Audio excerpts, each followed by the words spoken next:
Welcome to Algebra 2. Our first unit is the foundation of linear functions. Our first lesson is solving linear equations for y.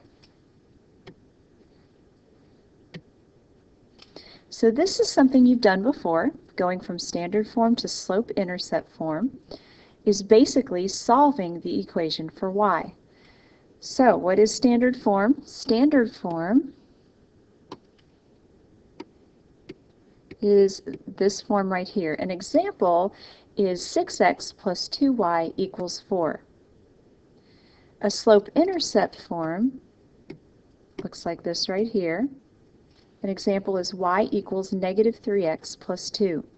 So in order to go from standard form to slope-intercept form, we have to isolate the y. So to do this, I usually find the variable I'm trying to isolate, and I get rid of everything else on that side of the equation.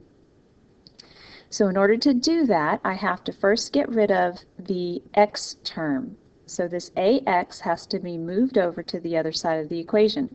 Remember, when you're moving something on the other side of the equal sign, you are actually finding its inverse. So if it's a positive 6x, I want to subtract 6x from both sides to get rid of it. So if you get rid of it over here, it moves it on over to the other side. Then you're left with the by term. So in order to get rid of the b part of the term, since it's bound to y by multiplication, its opposite or inverse operation is division. So then you would simply divide by 2 at that point. And you would end up with a y equals on the left and everything else on the right. Okay, let's try some examples. All right, example 1 and 2 are done for you, while at the same time giving you ideas on what to do for each step. So if we have 8x plus 4y equals 16, in order to solve for y, to get it into the proper form, I always identify the variable I'm trying to solve for, okay, right there. So I'm going to first subtract 8x. Get rid of that. Okay, subtract your 8x first, move that on over to the other side, and then you've got to divide by 4. Example 2, we have 6x plus 3y equals 21. So first you're going to get rid of the x term, so subtract that out, and then divide by 3. All right, let's see how this really looks from step to step. So for example 3, I want to solve for y. So I'm going to get rid of the 3x first.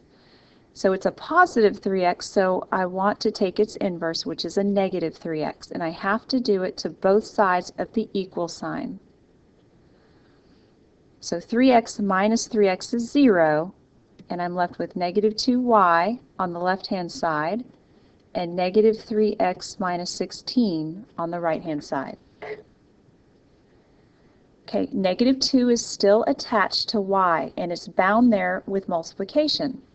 So in order to get rid of it, I'm going to do the inverse of multiplication, which is division. So that leaves me with y on the left-hand side. Now you're dividing each term on the right-hand side by negative 2. So negative 3 divided by negative 2 is a positive 3 over 2x. And negative 16 divided by negative 2 is a positive 8. And now you've got your slope-intercept form of the equation. Okay, let's try example 4. Okay, in order to solve for y, I'm going to subtract 9x. So that leaves me with negative 7y on the left-hand side and negative 9x minus 7 on the right. Okay, still got to get rid of that negative 7, so I'm going to divide it out, but if I do it to the left, I have to do it to the right.